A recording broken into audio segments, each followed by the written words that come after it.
சட்டம் மாறி வந்து மண்ணை முட்டும் காலில் சூழ்ந்து கைகள் தட்டும் வாழியவே தென்னவராட்சி திசைகள் எட்டும் நம்மவராற்றல் விண்ணை முட்டும் எட்டு திக்கும் முரசு கொட்டும் வாழியவே. முதுமை கோலத்தில் இருந்ததால் ஆரம்பத்தில் சற்று அலட்சியமாகத்தான் கருதினார்கள். அவர்தான் தனக்கு ஆயுத பயிற்சி தந்தவர் என்று அருந்ததியே சொன்னதால் அவருக்கும் ஒரு பொறுப்பை தந்தார் மன்னர். அதை நிறைவேற்ற அவர் சென்றபோது தளபதி அவரை அலட்சியப்படுத்தினார். ஆனால் பார்த்திபனின் வாள் பேச ஆரம்பித்தவுடன் அவன் மூச்சே நின்றுவிட்டது.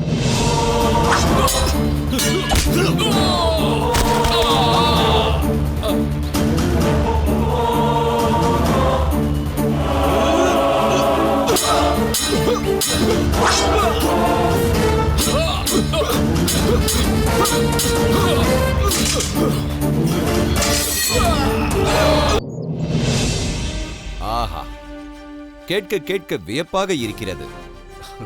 மன்னவா, பார்த்திபனும் முத்துநகையும் சோழ நாட்டின் பொக்கிஷங்கள். எந்த சூழ்நிலையையும் எதிர்கொண்டு சாதிக்கும் வீர சிங்கங்கள், தங்களை பாதுகாக்கும் கவசங்கள். அவர்கள் நிச்சயம் தங்கள் ஆணையை நிறைவேற்றுவார்கள். அப்படி சொல்லுங்கள் கபிலரே. நான் வெகுவாக யோசித்துத்தான் அவர்கள் இருவரையும் தேர்ந்தெடுத்து அனுப்பி வைத்தேன். சோழ நாட்டு படையும் பாண்டிய நாட்டு படையும் இரு திசைகளிலிருந்து புறப்பட்டால் சேர நாடு இருக்கும் இடம் தெரியாமல் அழிந்துவிடும். ஆனால் அதில் எத்தனை பேருடைய பிள்ளைகள் மடிவார்கள், எத்தனை பேருடைய சகோதரர்கள் மடிவார்கள், எத்தனை பேரின் மருமகன்கள் வீழ்வார்கள். என் மருமகனை சிறையிலிருந்து விடுவிக்க எண்ணற்ற பேரின் மருமக பிள்ளைகள் மடிந்து வீழும் நிலையை ஏற்படுத்துவது முறையாகுமா? அதனால்தான் நான் பார்த்திபனையும் முத்துநகையையும் இதற்கென்றே தேர்ந்தெடுத்தேன். நீங்களும் அந்த நேரத்தில் அங்கு இருந்ததால் அவர்கள் சேர நாட்டிற்குள் நுழைவதற்கு வாய்ப்பாக அமைந்துவிட்டது. தாங்கள் சொல்வதையெல்லாம் கேட்ட பிறகு அவர்கள் நிச்சயம் இளம்பழுதியை மீட்டுக் கொண்டு வருவார்கள் என்பதும் உறுதியாகிவிட்டது. தங்களுக்கு அதை பற்றி சிறு சந்தேகம் கூட தேவையில்லை மன்னவா. சேர மன்னரின் முழு நம்பிக்கையையும் பார்த்திபனும் முத்துநகையும் பெற்றுவிட்டார்கள். அவர்களுக்கு எதிர்ப்பாக இருந்தவர்களையும் ஏதும் பேச முடியாதபடி அடக்கிவிட்டார்கள்.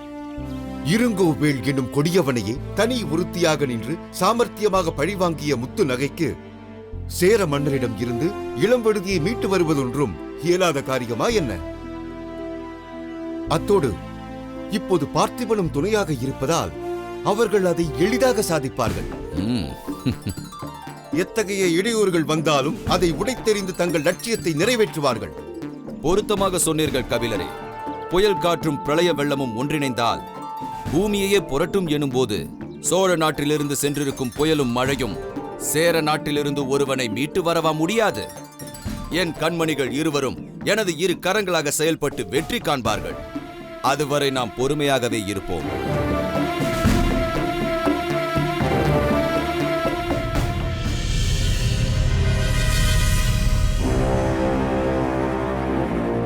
இங்கு யாருக்கு வரவேற்பு கொடுக்க இத்தனை பேர் கூடியிருக்கிறோம்? இந்த அளவிற்கு மன்னர் யாருக்கு முக்கியத்துவம் கொடுத்திருக்கிறார்? சேனாதிபதி மார்த்தாண்டரே, அதை கூட தெரிந்து கொள்ளாமலா இங்கு வந்திருக்கிறீர்கள்? அமைச்சர் அறிவுடை நம்பிகளே, தாங்களாவது இன்று இங்கு யார் வரப்போகிறார்கள் என்பதை அறிவீர்களா? நன்றாக அறிவேன்.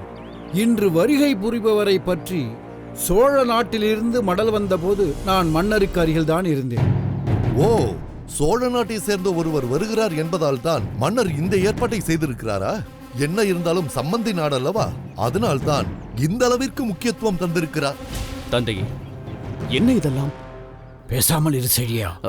இவருக்கு போய் இந்த அளவிற்கு சொன்னால் கேள், எதுவும் பேசாதே. செழியனை பார்த்தாயா?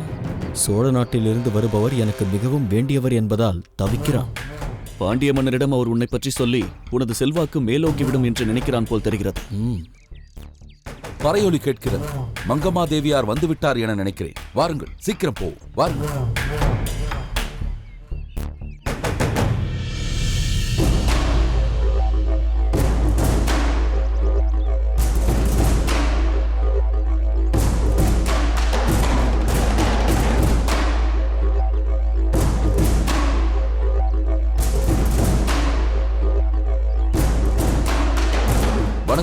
வணங்குகிறேன்.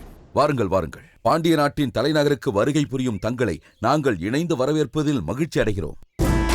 ஆஹா, பாண்டிய மாமன்னரின் தமக்கையாருக்கு கணவரான தாங்கள் அனைவரின் மதிப்பிற்குரியவராயிற்றே. தாங்களே வந்து வரவேற்பதில் எனக்கு பெரும் மகிழ்ச்சி. மங்கம்மா தேவியாரே, என்னை நீங்கள் பாண்டிய இளவரசருக்கும் சோழ இளவரசிக்கும் நடந்த திருமண நேரத்தில்தான் 10-11 பார்த்திருக்கிறீர்கள். அதனால் என்னை தங்களுக்கு நினைவிருக்க வாய்ப்பில்லை. என்ன அப்படி சொல்லிவிட்டீர்கள் அமைச்சர் அறிவுடை நம்பியவர்களே? தாங்கள் பாண்டிய மாமன்னரின் நம்பிக்கைக்குரியவர் அல்லவா? அமைச்சர் என்பதோடு இல்லாமல் அவருடைய பால்ய கால நண்பர் என்பதில் பெருமைக்குரியவர் அல்லவா? அருமை அருமை. தாங்கள் ஒவ்வொருவரை பற்றியும் எந்த அளவிற்கு தெரிந்து வைத்திருக்கிறீர்கள் என்பது இப்போதுதான் எனக்கு தெரிகிறது. எல்லாவற்றிற்கும் மேலாக தாங்கள் சோழ மன்னரின் அன்பை பெற்று எங்கள் சோழ நாட்டிலேயே சிறிது காலம் தங்கியிருந்த செழியனின் தந்தை அல்லவா? ஆமாம் ஆமாம், செழியன் உங்களை பற்றி நிறைய சொல்லியிருக்கிறான். சொல்லாமல் இருப்பாரா? நாங்கள் ஒருவருக்கொருவர் எந்த அளவிற்கு அன்பு வைத்திருந்தோம் என்பது எங்களுக்கு மட்டும் தானே தெரியும். ஆமாம் ஆமாம், உங்களை பற்றி மற்ற எல்லாரையும் விட எனக்குத்தானே நன்றாக தெரியும். இருக்கட்டும் இருக்கட்டும். இவர் என் தந்தையார் தாயே. ஓ, தாங்கள்தான் மணிமாறனின் தந்தை, பாண்டிய நாட்டின் பிரதம சேனாதிபதி மார்த்தாண்டரா? ஓ, என்னை பார்க்காவிட்டாலும் என்னை பற்றி நன்றாக அறிந்திருக்கிறீர்களே. என்ன அப்படி கேட்டுவிட்டீர்கள்? அந்த திருமண நேரத்தில் கூட இந்த பாண்டிய நாட்டின் பாதுகாப்பிற்காக இங்கேயே இருந்து விட்டவர் அல்லவா தாங்கள்? உங்களுக்கு தெரியுமா, மணிமாறன் சோழ நாட்டில் இருந்தபோது என் குடும்பத்தில் ஒரு பிள்ளை போல் இருந்தார். உங்களை பற்றியும் தன் தங்கை கருங்குழலியை பற்றியும் பேசாத நாட்களே இல்லை. தாயே, இவன் என்ன இது? மகேந்திரனை எனக்கு அறிமுகம் செய்து வைக்க வேண்டுமா? மலர்கொடியின் திருமண நேரத்தில் மிகவும் துணையாக இருந்ததே மகேந்திரன் அல்லவா? தாங்கள் எந்த அளவிற்கு என்னை நினைவு வைத்திருப்பது எனக்கு மிகவும் மகிழ்ச்சியாக இருக்கிறது.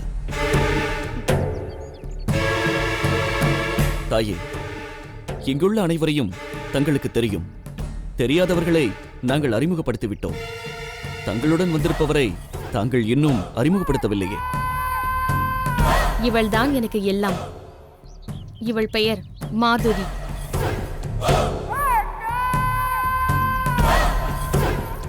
மகேந்திரா, வந்த வேலையை கவனிப்போமா? மங்கம்மா தேவியாரே, தாங்கள் இங்கு வருகிறீர்கள் என்று தெரிந்தவுடன் மன்னரிடம் சொல்லி இவ்வளவு பெரிய வரவேற்புக்கு ஏற்பாடு செய்தவர் என் தந்தையார்தான். அப்படியா? நான் இன்று வரை சோழ நாட்டின் மாமன்னர் எனக்கு சொல்லி அனுப்பிய சில காரியங்களை சாதிப்பதற்காக நான் பல இடங்களுக்கு சென்றிருக்கிறேன். பிற நாடுகளுக்கு செல்ல வேண்டிய அவசியம் ஏற்பட்டிருக்கிறது. ஆனால் எந்த இடத்திலும் எந்த நாட்டிலும் இப்படி ஒரு வரவேற்பை யாரும் இதுவரை எனக்கு தந்ததே இல்லை. பெரிய அளவில் வரவேற்று என்னை பெருமைப்படுத்தி விட்டீர்கள். மன்னரை அவைக்கு சென்று சந்திக்கலாமா? என்னை சந்திக்க நீங்கள் அங்கு வர வேண்டாம். நானே வந்துவிட்டேன்.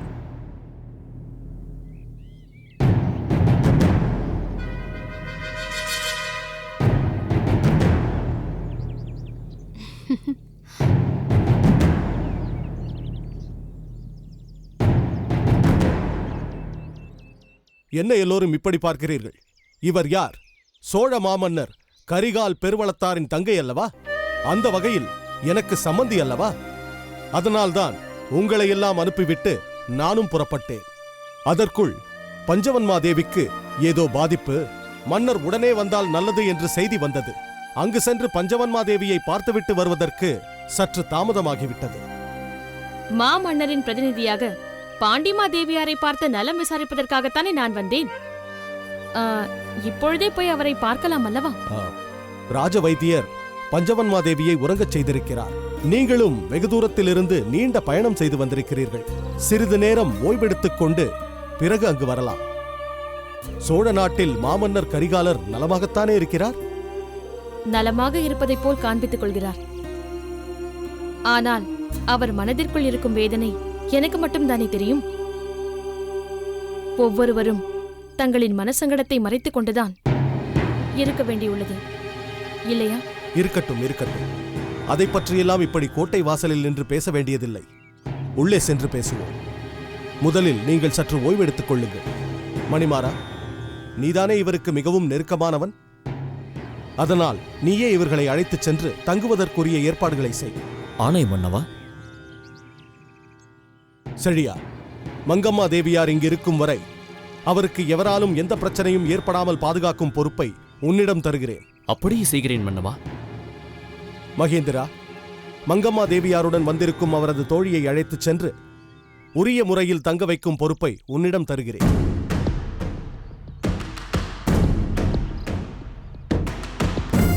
என்ன மகேந்திரா, அமைதியாகிவிட்டாய்? ஆகட்டும் மன்னவா. வாருங்கள், செல்லலாம்.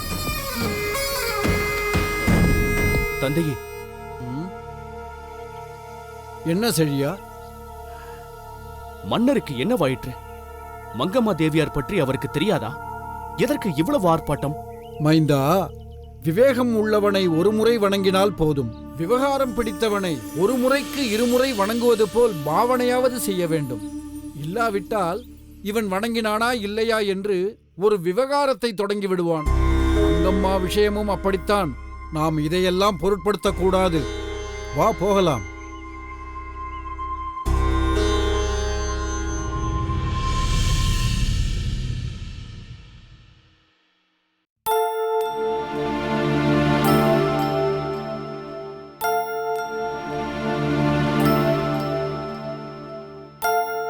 தேவி,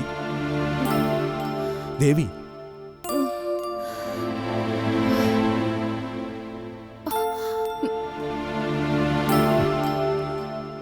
இந்த மருந்தை அருந்து.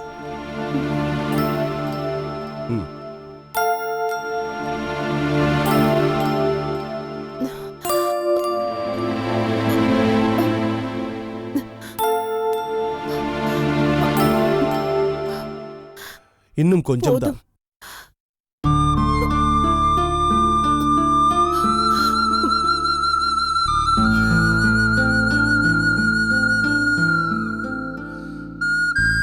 தேவி, நீ சற்று ஓய்வெடு.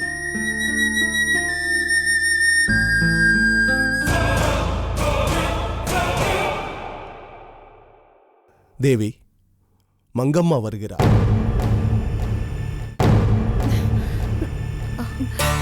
சிரமப்படாதீர்கள். வாருங்கள், அமருங்கள்.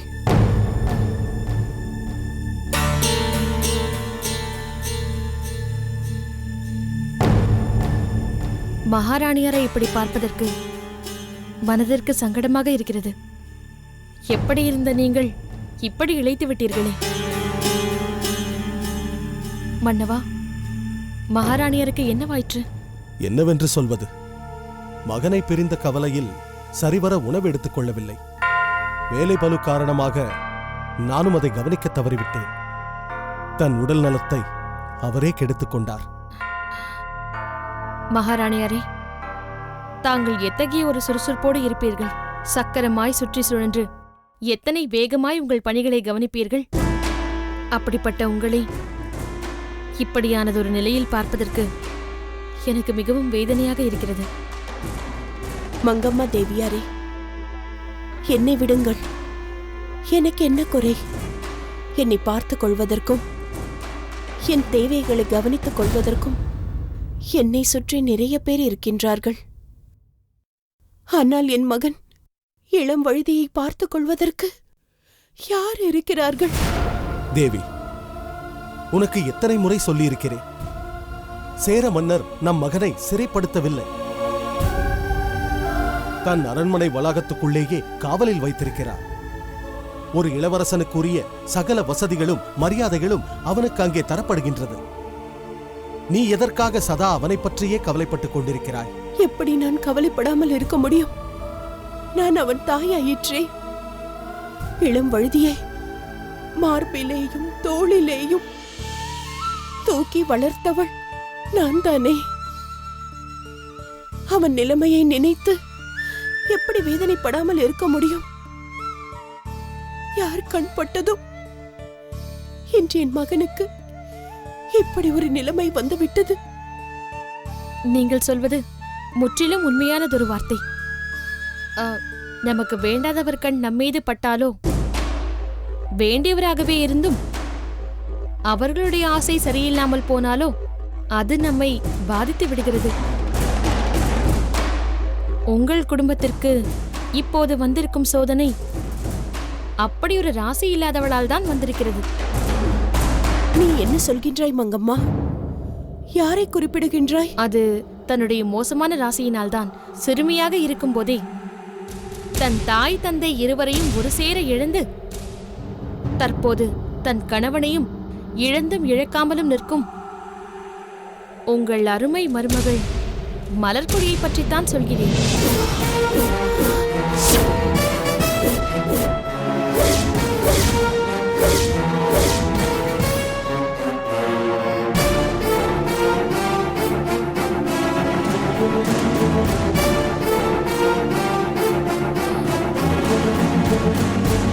மலர்கொடியின் ராசியற்ற தன்மை சோழ மன்னரிடம் அடைக்கலமான பிறகாவது நின்று போனதா? அதற்கு பின்னும் அது தொடர்ந்தது. அவள் பருவம் எய்தினாள். அந்த ராசி அன்றிலிருந்து இருங்கோவேள் தன்னுடன் சில குறுநில மன்னர்களை சேர்த்துக்கொண்டு மன்னர் கரிகாலருக்கு தொல்லைகளை அல்லவா தர துவங்கிவிட்டான். அவ்வளவு ஏன், நம் இளவரசர் இளவழுதி மலர்கொடியின் திருமணத்தன்று என்ன நிகழ்ந்ததென்று உங்களுக்கே தெரியும் அல்லவா? வேளிர்குடி இளவரசி தாமரை காணாமலே போனாள். பாவம், அவள் இன்று வரை எங்கிருக்கிறாள், என்ன செய்து கொண்டிருக்கிறாள் என்று எந்த விபரமும் யாருக்கும் தெரியவில்லை. மலர்கொடியின் திருமணத்தோடாவது அவள் ராசியற்ற தன்மை நின்று போனதா? இல்லையே, இன்னும் அது தொடர்ந்து கொண்டுதானே இருக்கிறது. இப்பொழுதும் மலர்கொடியின் ராசிதானே இளவரசர் இளம்வழுதியை சேர நாட்டில் சிறைப்பிடித்து வைத்திருக்கின்றது. தங்களையும் இப்படி படுத்த படுக்கையாக்கி போதும் மங்கம்மா, போதும், நிறுத்துங்கள்.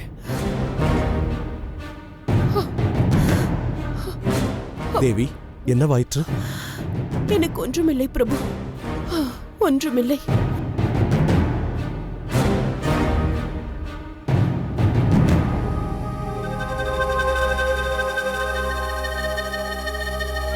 மங்கம்மா தேவியாரே, எங்கள் மருமகளின் ராசியற்ற தன்மையை விவரித்துக் கொண்டு வந்த தங்களிடம் திடீரென்று தேவியார் ஏன் கோபப்பட்டார் தெரியுமா? மலர்கொடி இளம்வழுதி திருமணத்தன்று வேளிர்குடி இளவரசி தாமரை காணாமல் போனது வரையிலான மலர்கொடிக்கு ராசி இல்லை என்ற உங்களது அபிப்பிராயத்தை தேவி பொறுமையாக கேட்டுக்கொண்டிருந்தார். அதுவரை மலர்கொடி உங்கள் நாட்டு இளவரசி. ஆனால் இன்று அவள் எங்கள் மருமகள். சேர மன்னரிடம் இளம்வழுதி சிறைபிடிக்கப்பட்டது எங்கள் மருமகளின் ராசியினால்தான் என்று தாங்கள் சுட்டிக்காட்டியதை தேவியால் தாங்கிக் கொள்ள முடியவில்லை. பிரபு சொல்வது உண்மைதான் மங்கம்மா.